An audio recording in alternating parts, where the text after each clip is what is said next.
इस वीडियो में हम 16वें अध्याय गीता के 16वें अध्याय के पहले श्लोक पर चर्चा कर रहे हैं, जो अभ्यम सत्य संशुद्धि ज्ञान योग व्यवस्थिता दानम दमस यज्ञस्य स्वाध्याय तपार्जुन।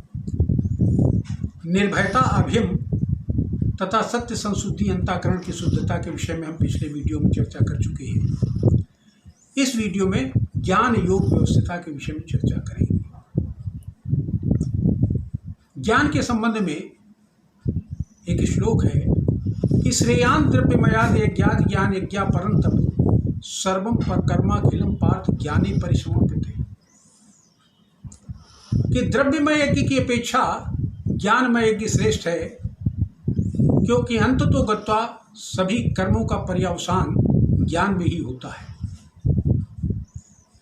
हम जो द्रव्यमय यज्ञ करते हैं, जो भौतिक यज्ञ करते हैं, उसका मुख्य उद्देश्य होता है कि ईश्वर के स्वरूप का ज्ञान हो जाए, और जब ये ईश्वर के स्वरूप का ज्ञान हो गया तो उसके पश्चात द्रव्यमय यज्ञ की उपयोगिता समाप्त हो जाती है। फिर मानस यज्ञ ही मनुष्य को करना चाहिए, वही सर्वोपरि। फिर कहते हैं कि अपिचेदस पापेभ्या सर्वेभ्या पापकृत्मा सर्वम ज्ञान प्लनेव व्रजनम संतरस्य।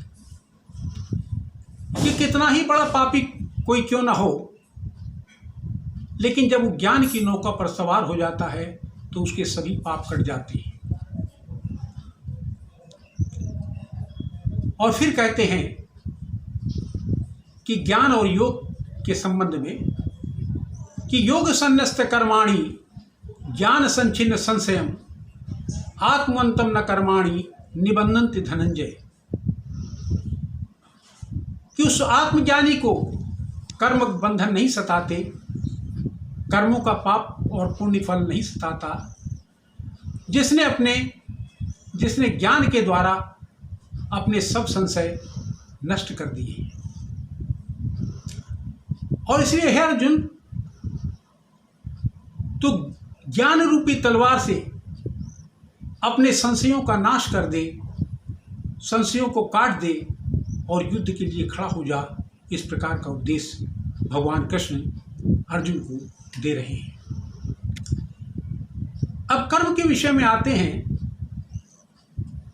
तो गीता में कहते हैं कि यद यद चरति श्रेष्ठस्तत् देवी तरो जना स यत् प्रमाणम कुरुते लोकस्तदनुवर्तते।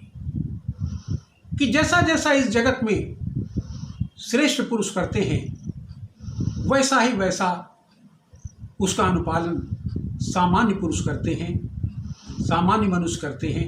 और जैसे जैसा नॉर्म, जैसा मानक श्रेष्ठ पुरुष स्थापित करते हैं, उन्हीं का अनुकरण साधारण लोग करते हैं।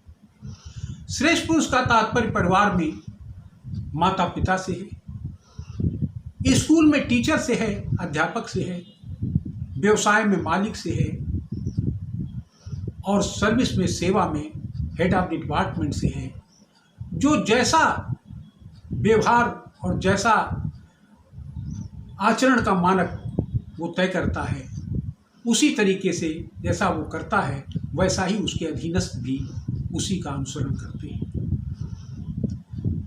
फिर कहते हैं, कृष्ण कहते हैं कि न में पार्थस्थ कर्तव्यम त्रिश्लोकेषु किंचन नान्वाप्तुमाप्तव्यम वर्तेव च कर्माणि। इन तीनों लोकों में ऐसा कोई काम नहीं है इस त्रिभुवन में जिसको मैं कर न सकूं, या कोई ऐसी अप्राप्त चीज नहीं है जो मेरे प्राप्त करने योग्य है।